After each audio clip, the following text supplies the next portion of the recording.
احنا جروب المحتاسين اللي عايزين نطلع بحر حلو، بس في نفس الوقت ما ندفعش كتير. تعالوا بقى نضم على بعض كده ونعمل مع بعض ريفيو عن قرية ريفيرا في الكيلو 54، ونعمل مقارنة بينها كمان وبين قرية ريماس في الكيلو 77.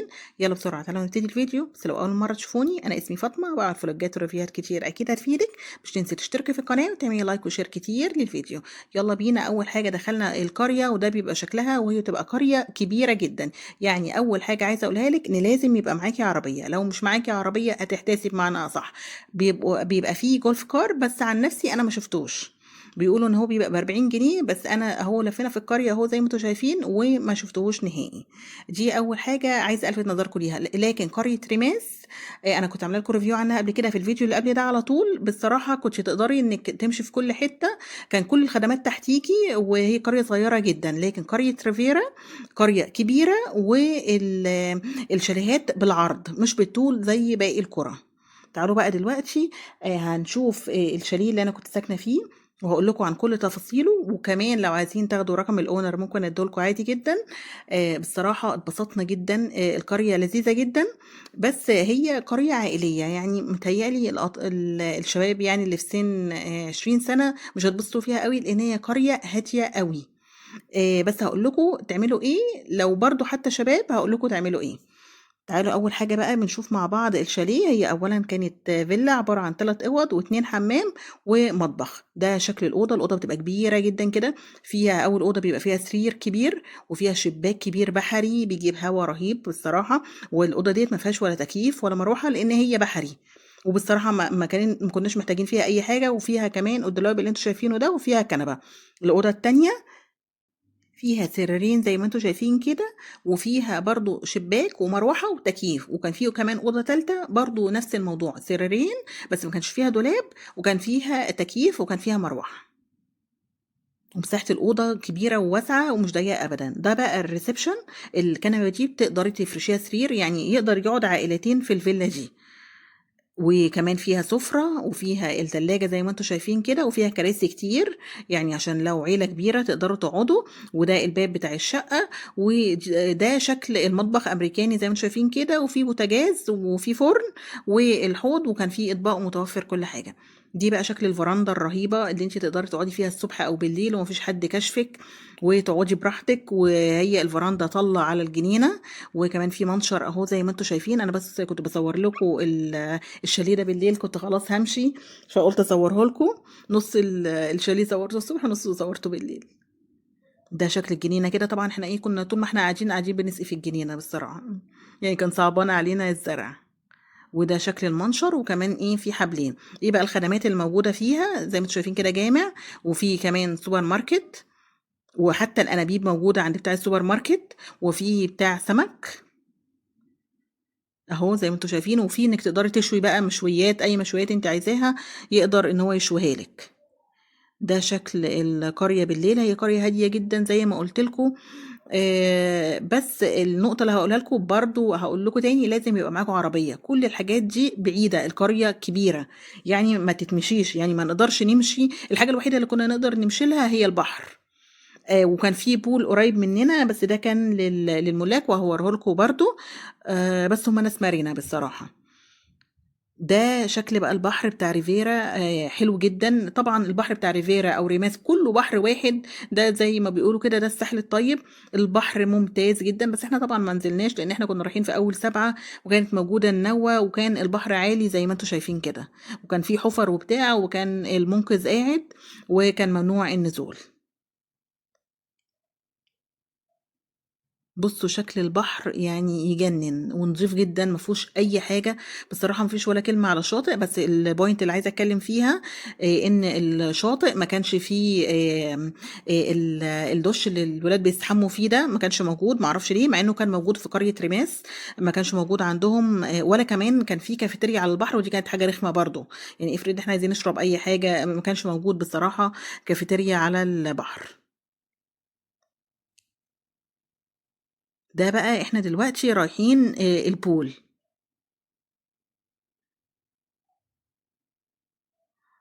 ده بقى خلاص إحنا رايحين الpool ده. طب عايزة أقول لكم على حاجة، إن ده الpool ده كان في pool بأقوى وفي pool من غير أقوى. ده الpool ده كان للملاك، بس هاقول لكم تاني هم ناس مرنة بصراحة، يعني هم يعني ناس مرنة، افهموا أنتم بقى. يعني فإحنا كنا عادي بنروح بتاع الملاك ده. ومش قادرة أقول لكم حمام السباحة نضيف قد إيه. لأ بصراحة حمام السباحة ياخد 10/10. حمام السباحة بتاع قرية ريماس كان مش حلو.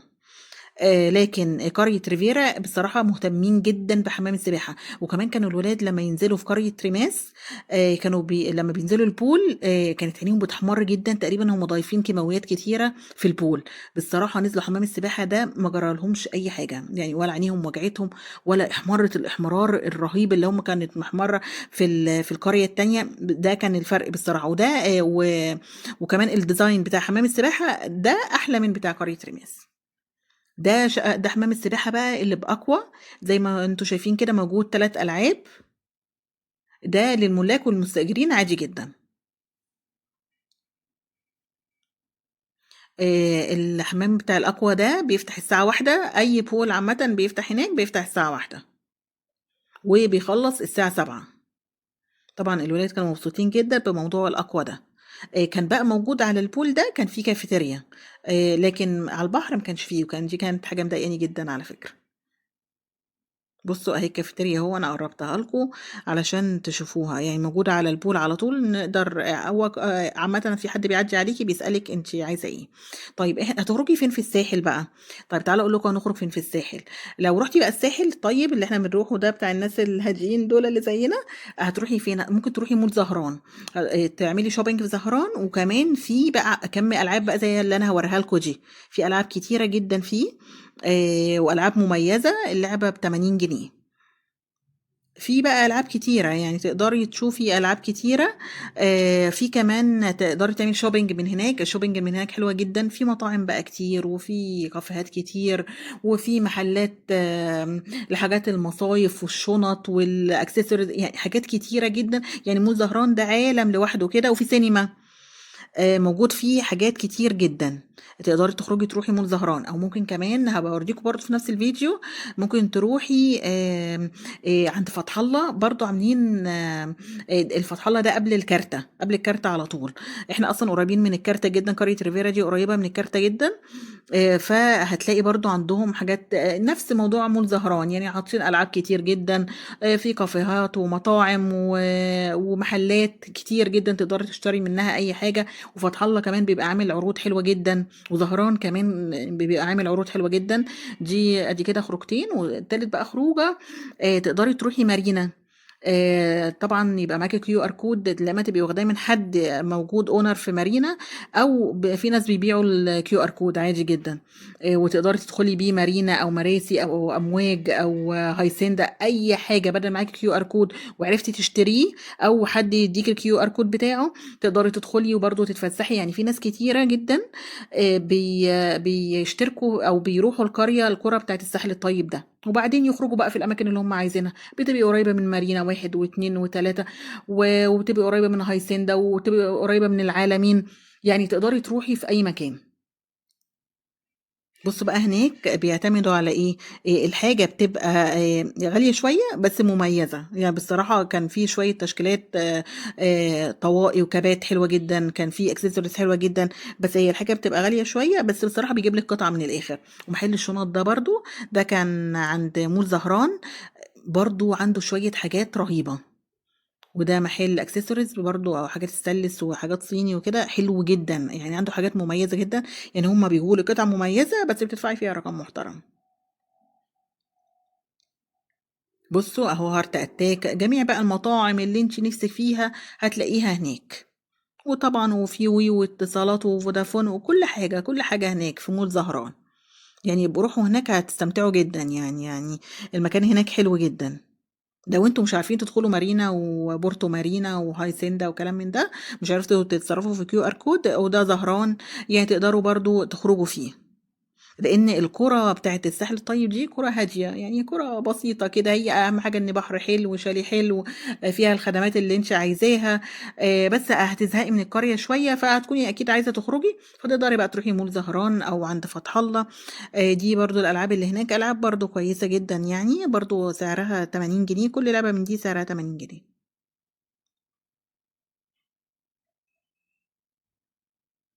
بصوا بقى محلات كتيره جدا، وسينما اهو زي ما قلت لكم. في قرية بقى عبد الوهاب وهارت اتاك وبراندو، كل حاجة كل حاجة هتلاقيها هناك عند مول زهران، في قعدات حلوة قوي وفي كافيهات حلوة قوي، يعني بصراحة هتروحوا هتتبسطوا جدا. بس هو دي اللي انا كنت عايزة اقوله لك، كنت عايزة اعمل لك مقارنة، ولا عايزة تشوفي بقى قرية ريماس، انا عاملة لها فيديو مخصوص كامل ليها، وقايله لكم برضه عيوبها ومميزاتها. مش هقدر اقول قريه ريفيرا احلى ولا قريه ريماس احلى، لان الاتنين يعتبروا كويسين. بس دي فيها عيوب ومميزات، ودي فيها عيوب ومميزات. تقدري تشوفي الفيديو بقى بتاع قرية ريماس، انت قارني بين الاتنين وشوفي ايه اللي يناسبك وايه اللي ما يناسبكيش. واي سؤال انا معاكم. يا رب اكون فدتكم، ويا رب يكون الفيديو عجبكم، اشوفكم على خير، اشوفكم في فيديو توحشوا. باي باي.